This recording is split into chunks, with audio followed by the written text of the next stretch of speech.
लिखा है, करीब 6-7 महीने से इसी पर ही चर्चा चल रही है। अंतिम श्लोक है, इष्टोपदेश मिति सम्यक धीत्यमाने, कि इष्ट उपदेश कौन सुनता है। इष्ट उपदेश, इष्ट यानी अच्छा, इष्ट यानी हितकारी, और उपदेश तो इष्ट उपदेश जो आत्मा के लिए अच्छा है वो वाला उपदेश। आचार्य पूज्यपाद स्वामी ने आत्मा के लिए अच्छा लगने वाला उपदेश दिया है। ठीक है, आपको कौन सा उपदेश अच्छा लगता है? शरीर को अच्छा लगने वाला या आत्मा को अच्छा लगने वाला? ना, ये तो कभी कभी सुन लेते हो, ये तो कभी कभी सुन लेते हो। अभी आधा घंटा से ज़्यादा हो जाए फिर देखो, बार बार घड़ी देखोगे। आज तो माता जी बहुत देर तक बोल रही, क्या बात है? आज तो देर हो गई, जाना भी है, घर में काम भी करना है। और कहीं और जगह पर आपको घर का उपदेश दिया जाए या आपकी अपनी घर की चर्चा चल रही हो तो 2 घंटे भी पता नहीं चलेंगे, हैं? और आप जब नंद अपने पीहर में आती है और यदि भाभी और नंद की पटती हो तो रात को 2 बज जाते हैं।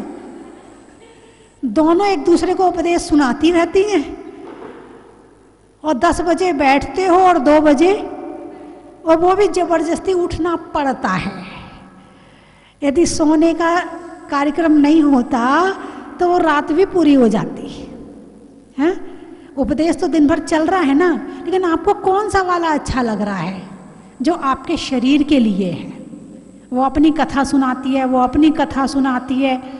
शरीर की बात सबको अच्छी लगती है, निंदा बुराई की बात सबको अच्छी लगती है, लेकिन आत्मा के हित की चर्चा करना बहुत कम लोग हैं इस संसार में जो उसे अच्छी लगती है। इतने साधु संत हैं, कितने लोग प्रवचन सुनते होंगे बताइए मुझे। आपके पदमपुरा में कितने लोग हैं? 20 परिवार है ना? 20 परिवार में कितने लोग हैं? 200-250 तो लोग होंगे। और उपस्थित कितने हैं? अब यहाँ पर यदि कोई शरीर को अच्छा लगने वाला उपदेश दिया जा रहा होता तो सारे आते। फिर कहते भाई देखो रहना जाए, हाँ दुकान तो बाद में खोल लेंगे। आत्मा को अच्छा लगने वाला उपदेश है, वहाँ संख्या कम होती है। चर्चा चल रही थी कि उपदेश सुनने का पात्र कौन कौन है। क्या कल चर्चा हुई थी, जो क्रोध में है वो उपदेश नहीं सुन सकता, समझ में ही नहीं आएगा, सुनेगा ही नहीं, चिल्ला देगा, डांट देगा, धर्म का अपमान कर देगा, गुरु का अपमान कर देगा। जो मान कषाई है वो दिखावा करेगा, जो मायावी है वो मायाचारी करेगा, जो लोभी है वो अपना हिसाब लगाएगा। प्रवचन सुनने से कितना लाभ है, कुछ लाभ हो तो सुनो। होता है कई बार प्रवचनों में व्यापार की चर्चा आ जाए, बड़ा इंटरेस्ट आता है, बड़ी इसमें, यानी साधु के पास भी आज जो श्रावक जाते हैं वो किस लिए जाते हैं? अरे बोलिए ना, सच्ची बताना हैं। बिना स्वार्थ के कितने लोग हैं जो साधु के पास में जाते हैं, बिना स्वार्थ के, कोई स्वार्थ नहीं है, लेकिन हमें वीतरागता के दर्शन करने हैं, हमें गुरु के दर्शन करने हैं, हम इसलिए गुरु के पास जा रहे हैं। गुरु को अपना बनाते हैं। क्या बनाते हैं? अपना बनाते। क्यों बनाते हो? इसलिए कि तुम्हें मोक्ष मिल जाए? नहीं। तो इसलिए कि तुम्हें आत्मा का ज्ञान हो जाए? नहीं। तो फिर गुरु क्यों बनाते? वर्तमान समय में बहुत लोग गुरु बना रहे हैं। क्यों बनाते हैं? भौतिकता का लोभ सता रहा है। क्या हमारा घर अच्छे से चलता रहे, इनके आशीर्वाद से हमारा घर चलता रहे। महाराज जरा अच्छी सी कोई अच्छा सा मंत्र दे दो तो दुकान वुकान चलने लगे। जरा अब आपकी इतनी सेवा करते हैं, इतनी भक्ति करते हैं, जरा कोई अच्छा सा मंत्र दे दो तो हमारा दुकान वगैरह जरा ठीक ठाक चलने लगे। महाराज जरा तबीयत खराब रहती है, जरा अच्छा सा आशीर्वाद दे दो तो तबीयत वगैरह ठीक, आपकी इतनी सेवा करते कुछ तो मिले उसका फल। बोलिए ऐसा है कि नहीं है? और धर्म किस भावों से करना चाहिए ये पता है आपको? निकांक्षित। सम्यक दर्शन का दूसरा अंग है निकांक्षित, यानी आकांक्षा से रहित होकर जो धर्म किया जाता है उसको सम्यक दर्शन की प्राप्ति होती है। और जो आकांक्षा से सहित होकर धर्म करता है उसे सम्यक दर्शन की प्राप्ति नहीं होती है, क्योंकि सम्यक दर्शन के 8 अंग हैं। जब तक एक अंग भी कमी रहेगा तब तक सम्यक दर्शन नहीं होगा। जब पूरे 8 अंग होंगे तब सम्यक दर्शन होगा। और आकांक्षा से सहित होकर यदि आप धर्म करते हैं तो अभी सम्यक दर्शन में दोष है, सम्यक दर्शन में कमी है। रत्न शावकाचार्य में आचार्य समंतभद्र स्वामी क्या कहते हैं? अन्यून मन तिरिक्तम याथा तथ्यम बिना च विपरीतात। अन्यून मन तिरिक्तम कैसा होता है? न्यून ना हो, अधिक ना हो। नहीं मंत्रोक्षरन न्यूनो निहंति विश्वेदनाम।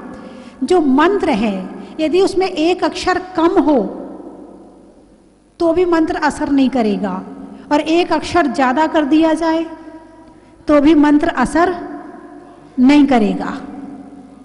जब मंत्र असर नहीं करेगा तो सम्यक दर्शन कैसे हो सकता है? सम्यक दर्शन भी नहीं होने वाला है। तो लोभी व्यक्ति भी धर्म करने में करता तो है, करने के लिए तो बहुत लोग हैं, लेकिन बिना लोभ के धर्म कौन कौन करता है? प्रवचन भी सुन रहे हैं, उपदेश भी सुन रहे हैं, तो पता नहीं क्या फायदा हो जाए। एक व्यक्ति तो ऐसे थे, वो प्रवचन में रोज आते थे, मेरे पास नहीं, किसी महाराज के प्रवचन में। और प्रवचन में वो इसलिए आते थे कि महाराज कभी बोलते थे कि 14 गुण स्थान होते हैं, 108 मूल गुण होते हैं, या 1008 भगवान के गुण होते हैं, कोई भी अंक बोलते थे। तो जो वो होते थे वो लॉटरी वाले थे, और जो अंक महाराज ने बोल दिया वो जाके उन्हें लॉटरी लगा दी। बात समझ में आई कि नहीं आई? ऐसे लोग प्रवचन सुन रहे हैं, मगर क्यों सुन रहे हैं? क्यों सुन रहे हैं? नंबर निकालने के लिए। क्यों सुन रहे हैं? नंबर निकालने के लिए। कुछ लोग सोचते हैं चलो कोई बात नहीं है, कुछ बोल रहे हैं, अच्छा ही समय तो बीत रहा है, कुछ बुरा तो नहीं, चलो सुन लेते हैं। यानी उपदेश सुनने के लिए भी ज्ञान चाहिए। ज्ञान ना हो तो उपदेश भी नहीं सुना जा सकता है। और जो लोभ से रहित होता है वो ही उपदेश सुन सकता है।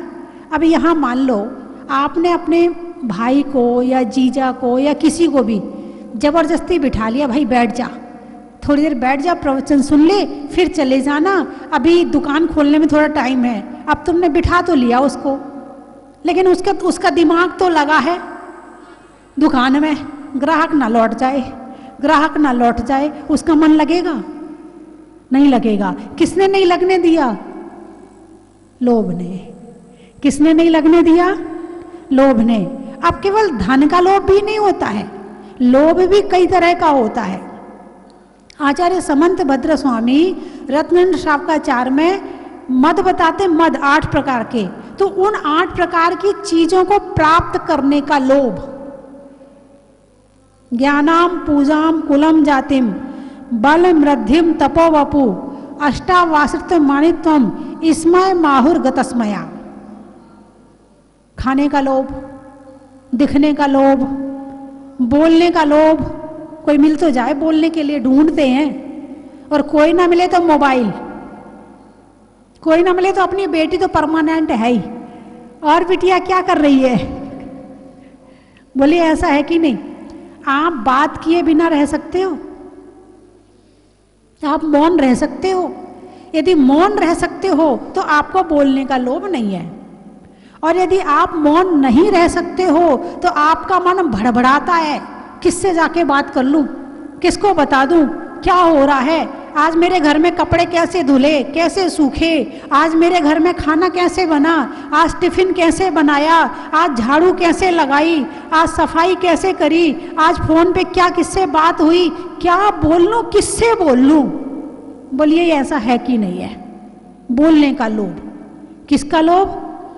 बोलने का लोभ। शांत धर्म कौन कर सकता है? जो शांत है, जिसका मन शांत है, जिसके वचन शांत है, जिसके काय में स्थिरता है, वो धर्म कर सकता है, वो उपदेश सुन सकता है और वो ध्यान कर सकता है। और जिसके अंदर चंचलता है वो धर्म करने में असक्षम है, क्योंकि मन चंचल है। माला फेरने भी बैठोगे तो क्या होगा? अरे बोलिए ना। आप जितने लोग बैठे हैं माला फेरते हो, भगवान का नाम लेते हो? अरे बोलिए ना, लेते हो? अच्छा, आप लोग लेते हो। हाथ में क्या होती है? माला। मुंह में क्या होता है? मंत्र। और दिमाग में क्या होता है?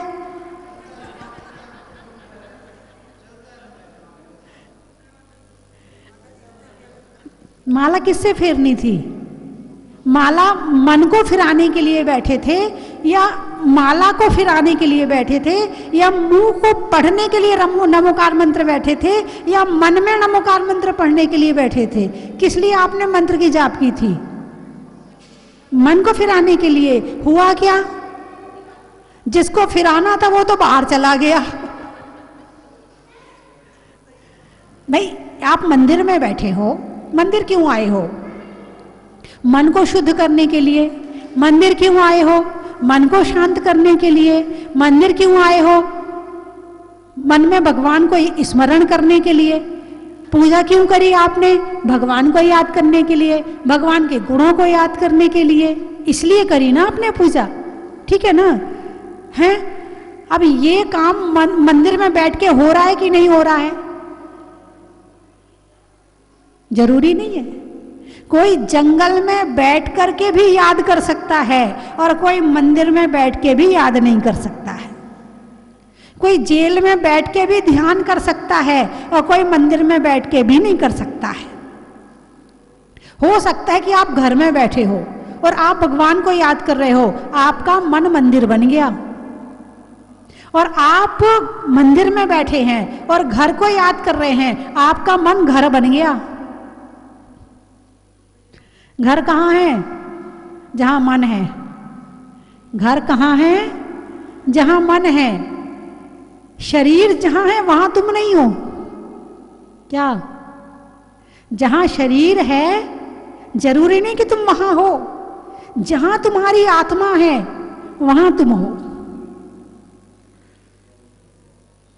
तो उपदेश, बात चल रही है उपदेश की। लोभी व्यक्ति का मन बहुत भटकता है, बहुत, सबसे ज्यादा लोभी का भी भटकता है और मानी का भी भटकता है। मान कषाय जिसमें ज्यादा होती है उसे क्रोध ज्यादा आता है, और लोभ कषाय जिसमें ज्यादा होती है उसके पास मायाचारी ज्यादा होती है। होती तो चारों हैं लेकिन तीव्रता, जो मान कषाई होता है वो अपने मान के लिए कुछ भी कर सकता है। क्या कहता है? मैं ईंट ईंट बिकवा दूंगा, अपनी ईंट ईंट बिकवा दूंगा, मगर सामने वाले को जेल में भेज के रहूंगा। ऐसे कहने वाले सुने कि नहीं? आपने सुने हैं? अच्छा। और कुछ ऐसे होते हैं उन्हें लाख गालियां सुला लो लेकिन उनके हाथ से दमड़ी नहीं छूटती है। ऐसे भी देखे होंगे हैं? तो मान कषाय और लोभ कषाय। लोभ कषाय की तीव्रता होती है तो मायाचारी ज्यादा होती है, मान कषाय कम हो जाती है, वो व्यक्ति कंजूस हो जाता है। और जो मान कषाई होता है उसके अंदर क्रोध ज्यादा होता है और वो ज्यादा लो जितना लेना है। वो अपने धर्म के लिए खर्च नहीं कर रहा है, वो किसके लिए खर्च कर रहा है? अरे बोलिए ना, मान के लिए। धर्म को समझना है तो कषायों को समझना जरूरी है। सम्यक दर्शन प्राप्त करना है तो कषायों को शांत करना जरूरी है। जब तक कषाय शांत नहीं होंगी तब तक सम्यक दर्शन नहीं होने वाला, और जब तक सम्यक दर्शन नहीं होने वाला तब तक हमारे वास्तविक धर्म की शुरुआत ही नहीं हुई है। तो इसीलिए जो उपदेश, अब लोभी व्यक्ति होगा, उपदेश सुनेगा क्या? उसके यदि बैठ भी गया तो दिमाग भटकेगा, वैसे तो वो आएगा ही नहीं। उन्हें जिन चीज़ों की वांछा है, उसको जिन चीज़ों की आकांक्षा है, वो उसी में लगा रहेगा। एक व्यक्ति, एक महिला 1 घंटा श्रृंगार करने में लगा सकती है, मगर प्रवचन सुनने में नहीं लगा सकती। क्यों? अरे बोलिए ना, हैं? उसे सुंदरता का लोभ है। किसका लोभ है? सुंदरता तक का लोभ है। 1 घंटा उसे साड़ी पहनने में लगेगा, एक सल दिख तो जाए उसकी साड़ी में। साड़ी दिमाग में कितनी सल आ जाए उसकी परवाह नहीं है उसे साड़ी की सल नहीं होनी चाहिए। बैठेगी भी तो ऐसे बैठेगी कि बिल्कुल कहीं से सल ना आ जाए, है ना। और श्रृंगार करेगी, आँख को अलग सजाएगी, नाक को अलग सजाएगी, गाल को अलग सजाएगी, ओंठों को अलग सजाएगी, पलक को अलग सजाएगी, कान को अलग सजाएगी, उंगलियों को अलग सजाएगी, नाखून को अलग सजाएगी। जिसे सुंदरता का लोभ है वो 4 घंटे 2 घंटे दिन में अपने सुंदरता के लिए दे सकता है, मगर आत्मा के हित का प्रवचन नहीं सुन सकता है, क्योंकि उसने कीमत करी है शरीर की, उसने आत्मा की कीमत नहीं करी है। उसे शरीर में सुंदर दिखने का लोभ है, इस बात की कीमत ज्यादा है। उसे आत्मा गंदी हो रही है, इस बात की कोई कीमत नहीं है। तो लोभ एक तरह का नहीं होता है, कई तरह का लोभ होता है, कई तरह का। एक बार की बात है कि मैं एक शहर में थी, तो मैं कमरे से मंदिर जाने के लिए निकली, तो सीढ़ी पे मैं वो एकदम आ गई, खड़ी हो गई। तो वो उसने नमस्कार किया, वंदनाएं माता जी। फिर कहने लगी, माता जी मुझे पता नहीं था कि मुझे आपके पास आना है, आप मिल जाओगे मुझे, मैं तो कपड़े बदल के भी नहीं आई हूँ। क्या बोली मेरे से? कपड़े बदल के भी नहीं आई हूँ। तो मुझे लगा कि शायद ये बात सुनने लायक नहीं है, मेरे क्या काम की? भाई तुम कपड़े बदल के नहीं, मैं तुम्हारे कपड़े थोड़ी देख रही हूँ, मैं तो तुम्हें ही नहीं देख रही हूँ। और दिख भी गई तो भी जरूरी नहीं कि वो मैं अपने अंदर डालूं तुम्हें। तो मैंने सोचा इसकी बात सुनने में कोई सेंस नहीं है, इसलिए नहीं सुनी। तो मैंने अनसुना कर दिया, मैंने उस साइड मुँह कर लिया। तो उसने सोचा माता जी ने सुना नहीं है। वो फिर बोली, अरे माता जी पता नहीं था कि आप मिल जाओगी मुझे, मैं 2 दिन से आ रही थी, आप मिली नहीं थी, आज तो आप मिल गई, पता नहीं था, नहीं तो मैं कपड़े बदल के आती। बिल्कुल सच्ची घटना बता रही हूं मैं। बोले नहीं तो मैं कपड़े बदल के आती। मैंने कहा बताओ, इंसान भावों को नहीं पकड़ता है, मन को नहीं पकड़ता है, परिणामों को नहीं पकड़ता है, वो तो केवल कपड़ों को पकड़े बैठा है, वो तो केवल अपनी शक्ल को पकड़े बैठा है। इस शक्ल में आने वाले भावों को पकड़ना है। शक्ल तो तुम्हारी एक ही है, लेकिन इसमें भाव कितने तरह के आते हैं, आते कि नहीं आते हैं। तो जो यदि आदमी को समझना है तो उसकी शक्ल को देखता आदमी ध्यान से। यदि आपका बच्चा गुस्सा कर रहा है, आपको पता चलता नहीं चलता है? चलता है। और कोई आदमी अपनी हैकड़ी दिखाए, अपनी अपनी चलाए, अपनी शक्ल को जरा ऐसा बना के रखे, तो पता चलता नहीं चलता है। और मायाचारी की शक्ल पकड़ना बड़ा मुश्किल है। और ज़्यादातर लोग ऐसे ही आते हैं, माता जी वंदनामी, माता जी। वो बाहर जाके पता है अब आधा घंटा प्रवचन होंगे, कौन सुनेगा। और यहाँ अरे माता जी आपकी बातें तो बहुत अच्छी लगती हैं, आप तो बहुत अच्छा बोलते, सुनने का समय नहीं है। ऐसे लोग भी मिल जाएंगे। बोलिए ऐसा है कि नहीं है? इसको क्या कहते हैं? मायाचारी। क्या कहते हैं? मायाचारी। चेहरे पे मुस्कुराहट है, 4 लोग बैठ के बात कर रहे हैं, किसी की निंदा कर रहे हैं, और अचानक वो आ गया, अरे तेरी उम्र तो बड़ी लंबी है, तेरी उम्र तो बड़ी लंबी है, तुझे ही याद कर रहे थे, तेरा ही नाम ले रहे थे, उसको खुश कर दिया। और क्या कर रहे थे? क्या कर रहे थे? उसकी निंदा कर रहे थे। इसका नाम क्या है? मायाचारी। हालांकि मायाचारी को, मन के भावों को पूरा बाहर निकाल के रख दिया जाए तो संसार में एक भी व्यक्ति तुम्हारा नहीं रहेगा। इस मन से ना जाने कितनों को मार दिया होगा, कितनों की हत्या कर दी होगी, ना जाने कितनों को पीट दिया होगा मन से, हैं? हालांकि आपने अपने जीवन में एक भी हत्या नहीं करी है, लेकिन मन से कितनों को मार दिया? मारा कि नहीं मारा? हे भगवान, मर जाए तो अच्छा है। मन ही मन में कुढ़ जाते हैं उसके प्रति, वचनों से कह नहीं पाते। कुछ लोगों को वचनों से कह दिया होगा। जब ज्यादा घर में बच्चे परेशान करते हैं तो माँ कह देती, तू होते ही मर जाता तो। हाँ, जब गुस्सा आता है तो बच्चे ने सहन कर लिया, जरा पड़ोसी को कहना,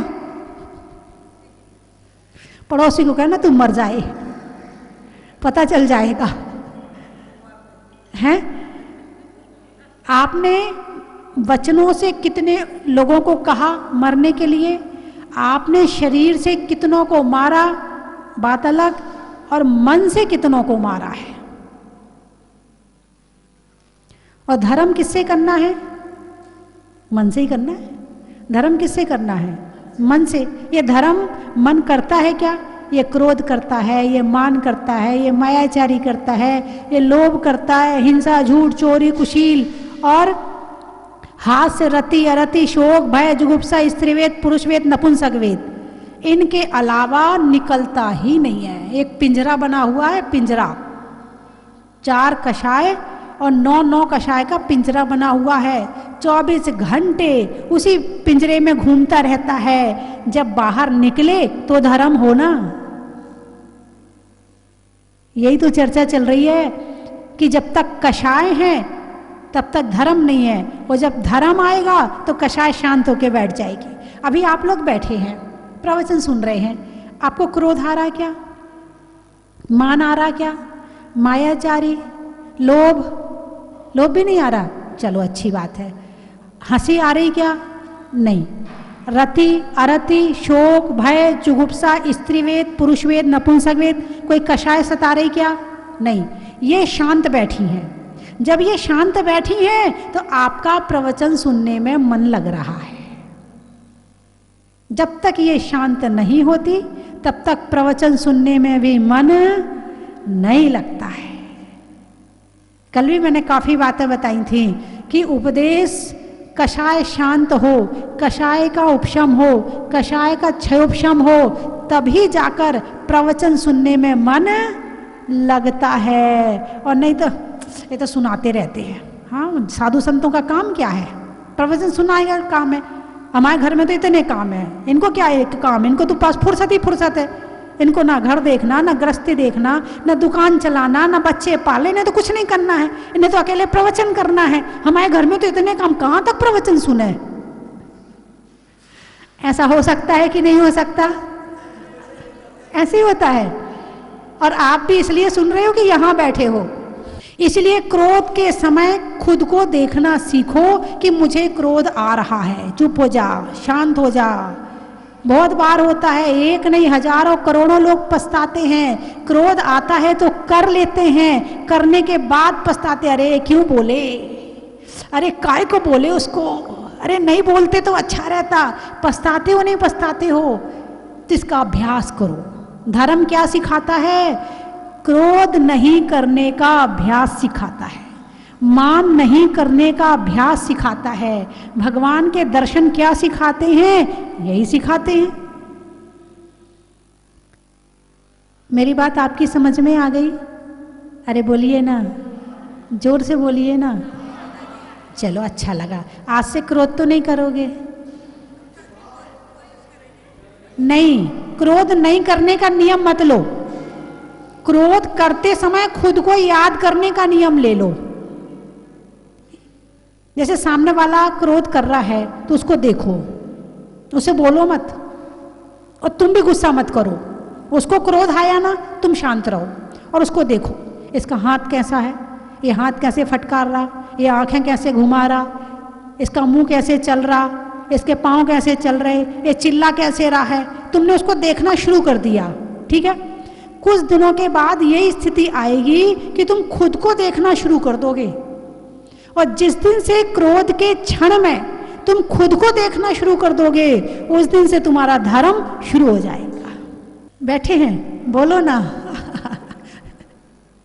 है बंधुओं, बोलने के लिए तो बहुत कुछ है, लेकिन समय हो गया है।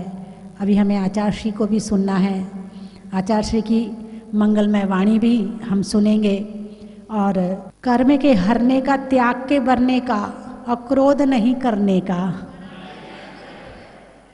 अनाज में चने का, गर्मी में पने का, और क्रोध समय खुद को जानने का। हिंदी में मात्रा का, स्कूल में छात्रा का, और आपकी तीर्थ यात्रा का। गाने में सुर का, नृत्य में नूपुर का, आने वालों में जोधपुर का। हालांकि जहाजपुर में आए तो और भी लोग होंगे, कुछ लोगों के नाम मेरे पास आए, उनके नाम मैं बोल रही हूँ। आम की बौर का, खाने में कौर का, आने वालों में इंदौर का। सब्जियों में तोरई का, रजाई में रुई का, और आने वालों में मुंबई का। भोजन में दाल का, पूछने में हाल का, और आने वालों में भोपाल का।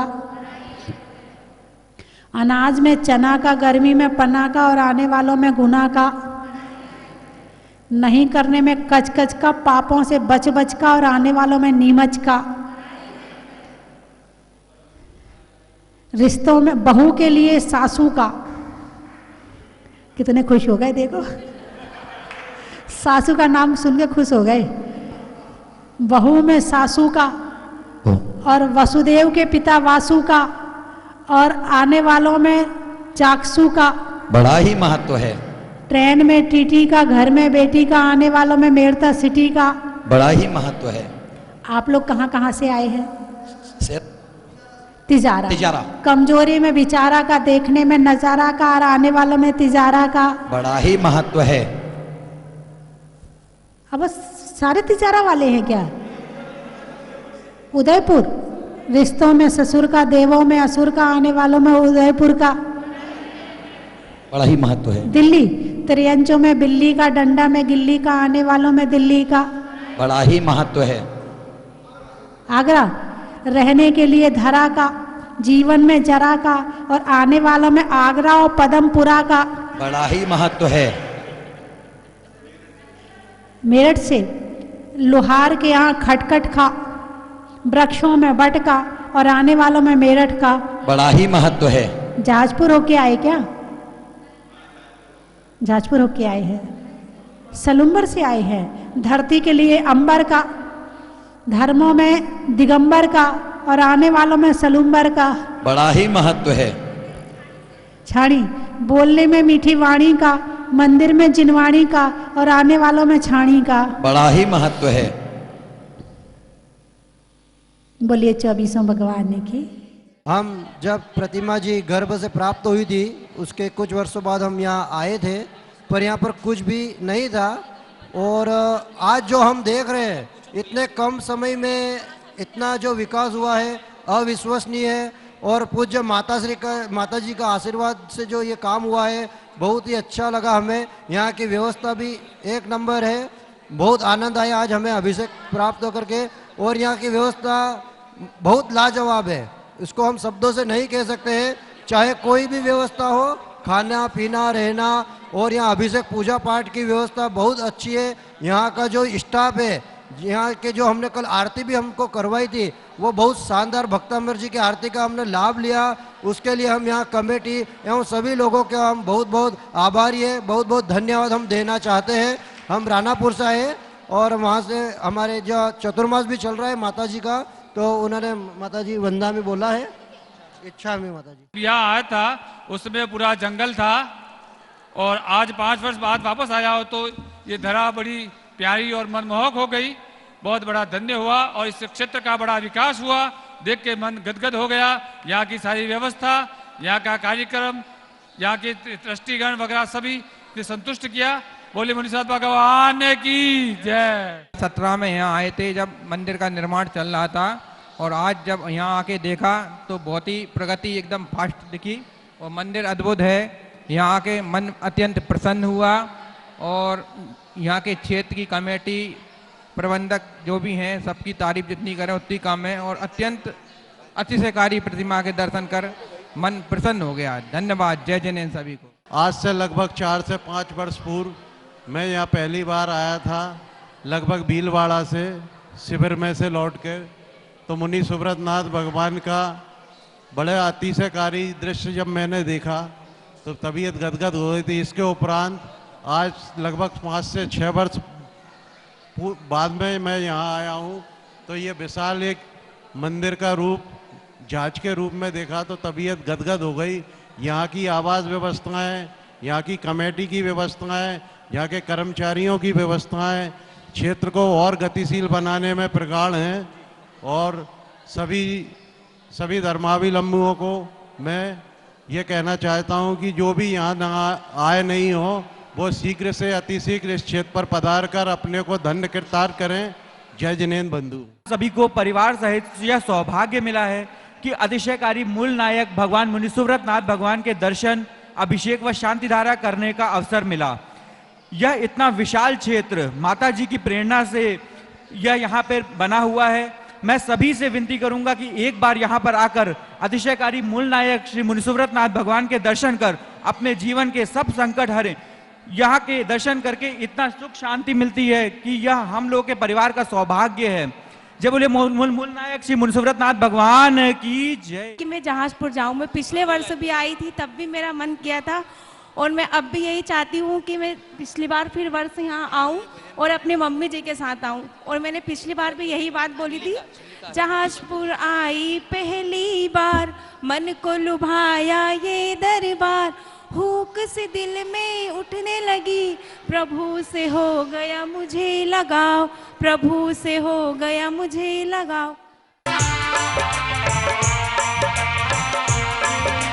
चलो रे चलो रे चलो, चलो रे चलो रे चलो। कंचन की थाल को सजाओ रे आज, रत्नों की थाल को भर लाओ रे आज। आओ आओ करे रे गुणगान आरती भगवन की, आओ आओ करे गुणगान आरती भगवन की। आओ आओ करे रे गुणगान आरती भगवन की।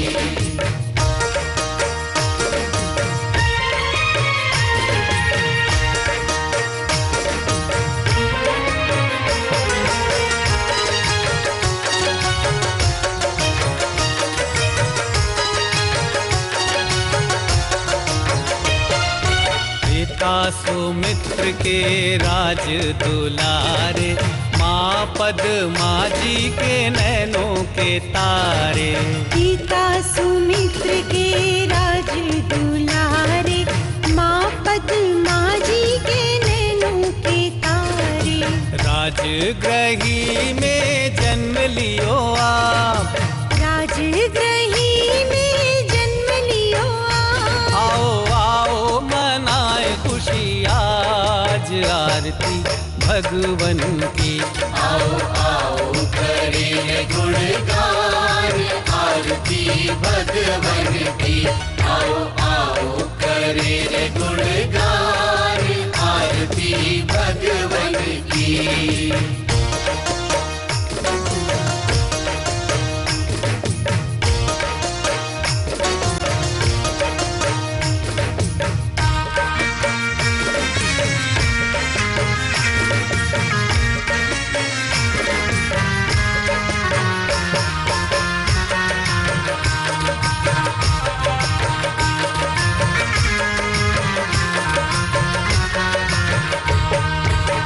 कपूर बाती से ज्योति को जला के, प्रभुवर के चरणों में शीश को नवा के।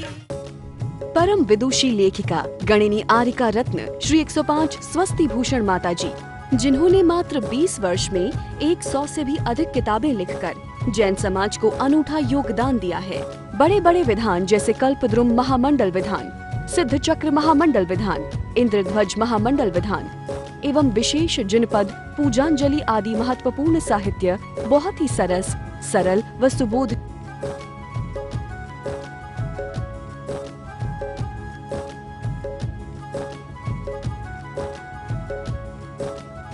करने हेतु आज ही संपर्क करें। संपर्क सूत्र 7906062500 98683456768।